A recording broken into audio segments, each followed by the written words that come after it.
Alright, the first thing that we had to do is we had to put up fencing. We have this spot underneath our patio that didn't have concrete on it. So we put up fencing. It had a chain link on the outside already. Then we put up a rug, and that was to basically block some wind and create some shading for the birds themselves. Um, when the chickens were first bought, they were itty bitty, and they need a brooder. And basically, what that is an area where they can hang out, eat, sleep, drink, and there's a warming lamp, for example, and temperature sensor. They need like 90 degrees at first, and then they drop down like 5 degrees after that for as they get older. But this is covers and things like that to keep them in here. Because they have a lot of stuff, we put this storage container up. Everything's up off the ground that we can get off the ground to hold some of their supplies, foods, funnels, things like that. And because we have different sized birds, bantams are midget birds.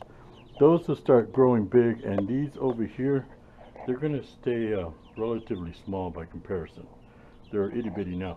But because they're so little, the water that we have for them is kind of pretty high off the ground. The little ones would never be able to get to it. So we got another smaller one that's much closer to the ground, and they got a nipple on it that they've already learned how to use to. And this is the same food that the big ones are eating. It's just we have to put it down because the stuff that they have to eat now, the self-feeder out here, I'll show it to you in a minute, it's different.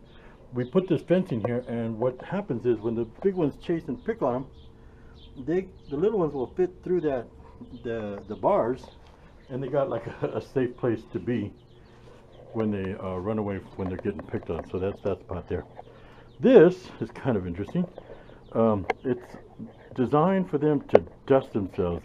They will naturally get inside the dirt, shake it on in between their feathers, and get all dusty to kill bugs.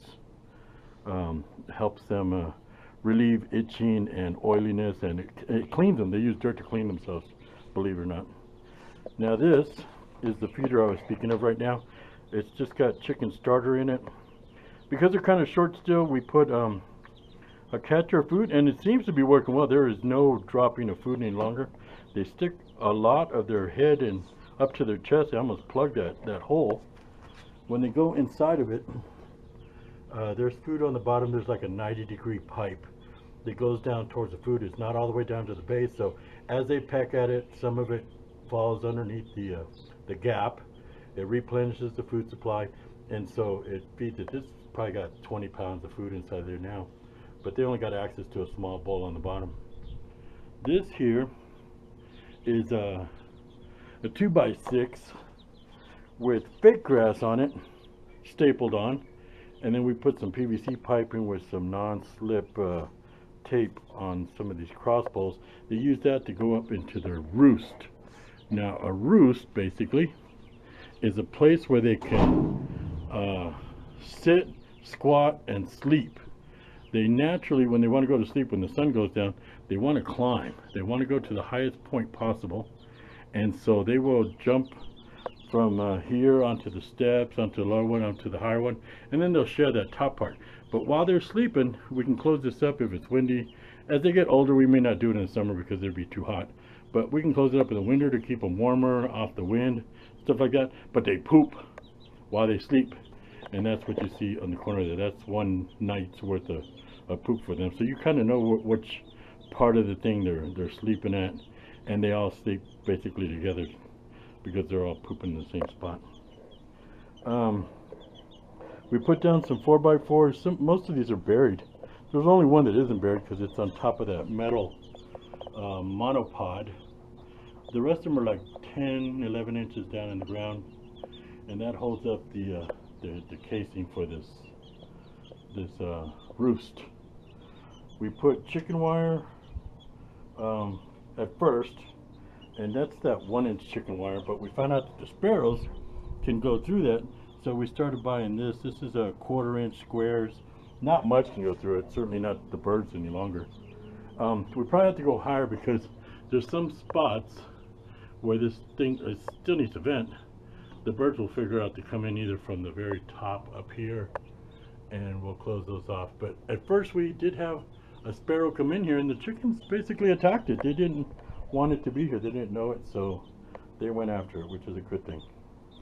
We put down sod, and these things eat a lot of grass, by the way. That's basically all they're doing all day. They don't necessarily only need their food. They will eat a lot of grass, but we've been watering up, and that's basically everything there is to chickens at this point. There's another thing that we did. We're going to put these up on plexiglass. These are called nesting boxes. What we did is basically we put in some screws and cut some notches into them, and what they do is they just sit on there, and the chickens, what they'll do is they'll prop up on this. They go inside here. We're going to put some fake grass in there. They can lay their eggs inside of that, but when it goes up, we're going to put it up on the gate. We'll be able to see the back side of it, and we can see real easy if they have eggs in there or not. We got 3 of them in total. 2 will go on the top, 1 on the bottom for the shorter chickens, and they will all have a place to do the egg laying. There you go. That right there is basically all you see of the chicken left. That is sticking its head in there to eat the food that's at the base. And they'll take turns. They're going to have to take turns. If they don't, I'll make another one. Oh, by the way, there's a container that we bought to buy some food. This is an 80-pound container that we've got filled up right now with what's called chicken scratch. And that is some of the stuff that you can throw out. But this is not their primary food. They say that they should only eat that about 10% of their diet. And we got a lot of that. There's like 80 pounds in it so far. We have some other stuff that's called egg laying food, and that's probably going to have more stuff in it that helps them produce the food that they need to produce the eggs. We got oyster shells that will give them extra calcium that will harden the eggshells. Oh, and there's something else that we're doing that's going to be pretty interesting. Is we're going to make them a garden. This garden right now, it's just out here for growth.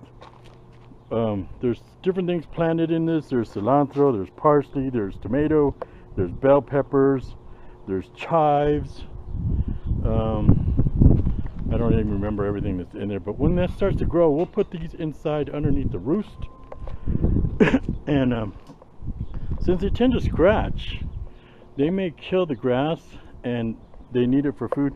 So we're putting grass in these planters, and then we're covering them with the chicken wire also, or that wiring stuff. So as the grass grows up through it, they'll be able to eat it, but they won't scratch to kill the roots, which hopefully will keep the grass alive. But we just started doing that, and we'll let that start growing up through there. We put a bunch of grass seed in there too for growth.